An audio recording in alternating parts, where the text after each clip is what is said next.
जीवन में सबसे ज़्यादा डर हमें मृत्यु से लगता है।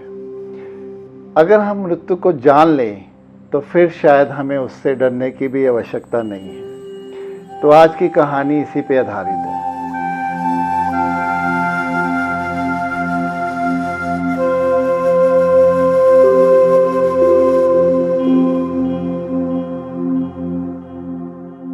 एक बहुत चतुर व्यक्ति जिसको मृत्यु से डर लगता था, उसने एक चतुराई की।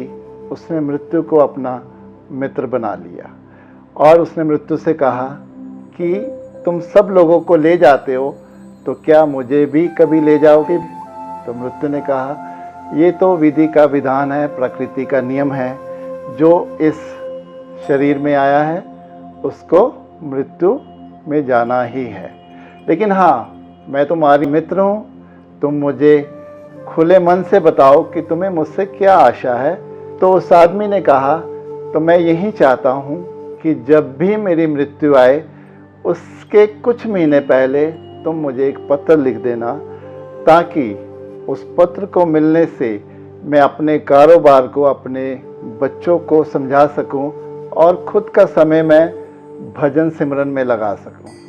तो मृत्यु ने बड़े प्रेम से कहा कि मेरे मित्र, बस इतनी सी बात, तुम एक पत्र की बात करते हो, मैं तुम्हें वचन देती हूँ कि आने से पहले मैं तुम्हें 4 पत्र लिखूंगी और चारों पत्र के बीच में बहुत अच्छा समय भी होगा, ताकि तुम पूरा अपना काम निपटा सको और ईश्वर के भजन सिमरन में अपना समय दे सको।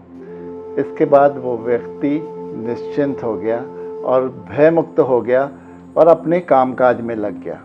ऐसे ही दिन, महीने, साल बीतते गए और फिर एक दिन मृत्यु वापस उसके सामने आके खड़ी हो गई और उससे कहा, मित्र, तुम्हारा समय आ गया, अब तुम्हें मेरे साथ चलना होगा। मैं अब तुम्हें 1 मिनट की भी और मोहलत नहीं दे सकती। ये सुन के आदमी के माथे पे बल पड़ गए और वो चिल्लाने लग गया कि तुम कैसे मित्र हो?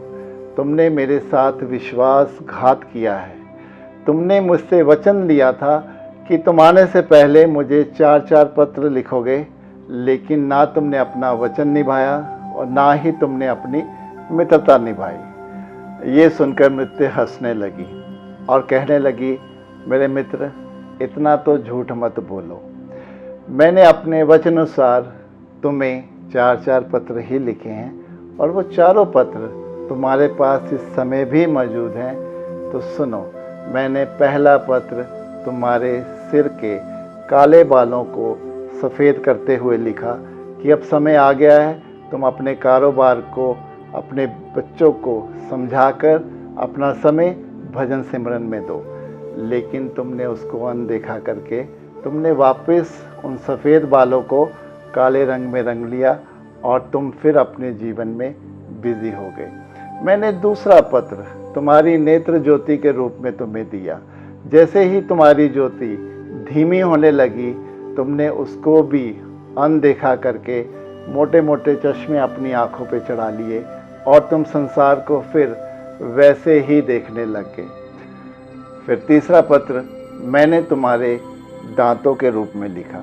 मैंने एक एक करके उसको हिलाया और उसको निकाला, ताकि तुम अब समझ सकते कि अब जीवन जो है वो अंतिम पड़ाव की ओर जा रहा है। लेकिन तुमने यहाँ भी बहुत चतुराई की। तुमने उन सब के बीच एक नकली दांत लगवा के फिर जीवन के उन भौतिक पदार्थों का फिर स्वाद लेने लगे।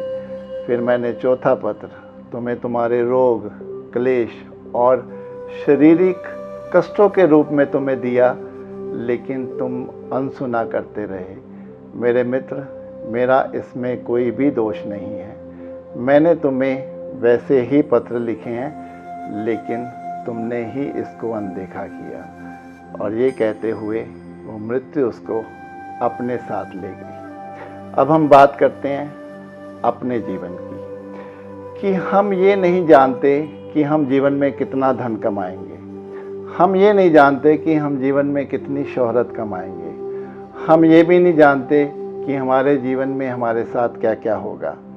लेकिन हम इतना तो ज़रूर जानते हैं कि अगर हम इस शरीर में आए हैं तो फिर हमें एक दिन मृत्यु में भी जाना है। जब हम ये गहरे में इस भाव को देख लेते हैं तो फिर हम अपना समय नहीं बर्बाद करते हुए हम उस ईश्वर की लगन में, उसकी श्रद्धा में, उसके विश्वास में फिर चले जाते हैं। अध्यात्म यही कहता है कि जिसने मृत्यु को जान लिया उसी ने ही जीवन के अमृत को जान लिया।